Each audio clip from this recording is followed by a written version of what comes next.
स्वामीमय सुप्रभात मंडळी, मी निधी, आपल्या पॅशनेट निधी या चॅनलवर तुम्हा सर्वांचे हार्दिक स्वागत।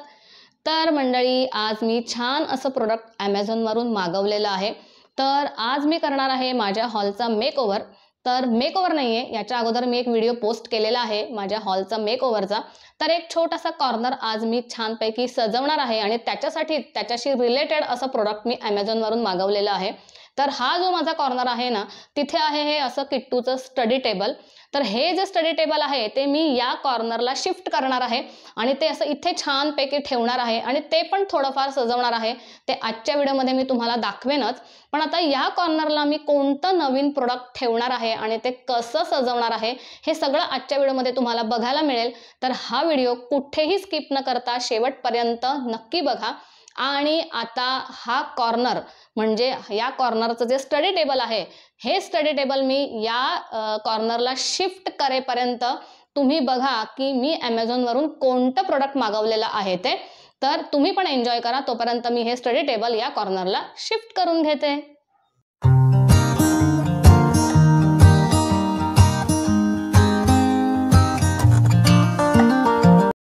तर आता ॲमेझॉनवरून एवढा बॉक्स मी मागवलेला आहे। तर याच्यामध्ये मी मागवलेलं आहे एक कॉर्नर टेबल मागवलेला आहे। तर बघूयात आता ते कसं आलं आहे। मला एक छोटासा कॉर्नर डेकोरेट करायचा आहे, तर म्हणून मी मागवलंय।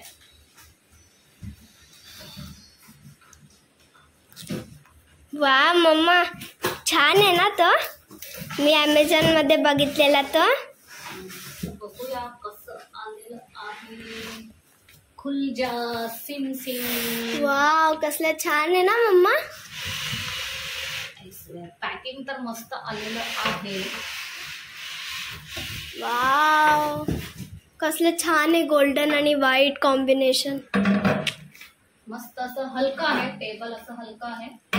त्याच्यानंतर इकडे खाली एक प्लांट ठेवू शकतो। वुडन आहे, मला वाटतं वुडन आहे आणि मेटल मध्ये आहे आणि बघा हे असं प्रॉपर पॅकिंग करून आलेलं आहे। तर आता हे मी ओपन करते। तर इथे माझं आता प्रोडक्टचं ओपनिंग चालू आहे। खूप छान आलं आहे हे प्रोडक्ट आणि एकदम हलकं फुलकं आहे। पण मला असं वाटलेलं की हे जे पण काही टेक्स्चर आहे ना वुडनवर, तर ते ग्रॅनाईटमध्ये म्हणजे मार्बलमध्ये येईल, कारण ते दिसताना तर तसंच दिसत होतं, पण ॲक्च्युअल ते आहे वुडन, त्याच्यामुळे मग ते खूप हलकं फुलकं आलेलं आहे। खरं मला कॉस्ट मग त्या मानाने खूप जास्त वाटली, कारण 2,500 का 3,000ला हे मी प्रोडक्ट घेतलेलं। तर मला असं वाटलं की इथे जे वुडन यूज केले ना, तिथे म्हणजे मार्बल हवं होतं। तर आता इथे मी स्टडी टेबल एक साईडला सरकवलेलं आहे आणि त्याच्यामुळे ना त्याच्या खाली अशी थोडीशी धूळ होती, तर मग ती मी एकदम क्लीन करून घेतली, कारण मग आता हे सगळं मी मांडलं नाही इथे, तर पुन्हा एकदा क्लिनिंगला त्रास होईल, कारण प्रत्येक प्रोडक्ट रोज आपण उचलून सरकवून मग केअर काढणं तितकंसं पॉसिबल नाही। आणि खरं तर केअर काढण्यासाठी माझ्याकडे मेड येते, त्यामुळे ती अगदी इतके सगळे ज्या पण गोष्टी आहेत त्या हलवून केअर काढून पुसून घेईल असं शक्य नाही आहे। तर त्याच्यामुळे मी केअर काढून झाल्यानंतर पुसूनसुद्धा घेतलं आहे, म्हणजे कसं ना एकदम तिकडचा जो कॉर्नर आहे तो एकदम मी चकचकीत करून घेतला, की जेणेकरून मग 10 वेळा फक्त काय थोडीशी आजूबाजूने झाडू काढून केअर काढून घेतला की झालं।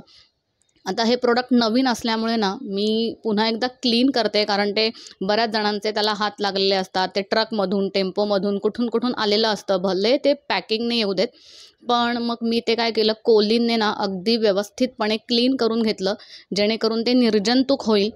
आणि त्याच्यामुळे आणि बघा किती क्लीन केल्यावर आणखीन किती सुंदर दिसतं आहे की नाही। आणि जे बाजूला जे आहे ना अगदी कर्ववाले जे मेटलचं आहे ना, त्याच्यामुळे ना ते अजून छान दिसतं आहे। तर हा जो फ्लॉवर पॉट आहे ना, तो मी विद्याविहारच्या डीमार्टमध्ये घेतलेला आहे। कोणत्याही डीमार्टमध्ये मिळेल, हे मी ऑनलाईन परचेस नाही केलेलं आहे। इथे ज्या पण काही वस्तू मी वापरते आहे किंवा डेकोरेशनसाठी ना, तर त्याच्या लिंक मी डिस्क्रिप्शन बॉक्समध्ये नक्की देईन।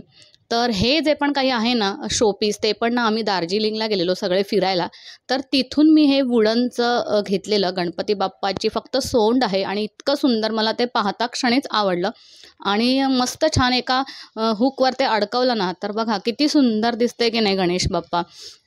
तर ते ना नीट अडकत नव्हतं, भीती वाटत होती की पडेल की काय, कारण मी ते नॉर्मल जे आपलं स्टिकिंग हुक असतो ना तो लावलेला, तर तो आधी मी व्यवस्थित लावून घेतला तर त्याच्यानंतर हे टेबल मी इथे असं कॉर्नरला प्लेस केलेलं आहे आणि मी बघत होती की ते कशा पद्धतीने प्लेस होईल. खरं तर काय झालं ना, ते राऊंड शेप असल्यामुळे ना माझा जो कॉर्नरचा जो भाग आहे ना तो थोडा वेस्ट होता बहुतेक असं मला वाटत होतं. त्यामुळे मी सारखं ते ॲडजस्ट करत होती.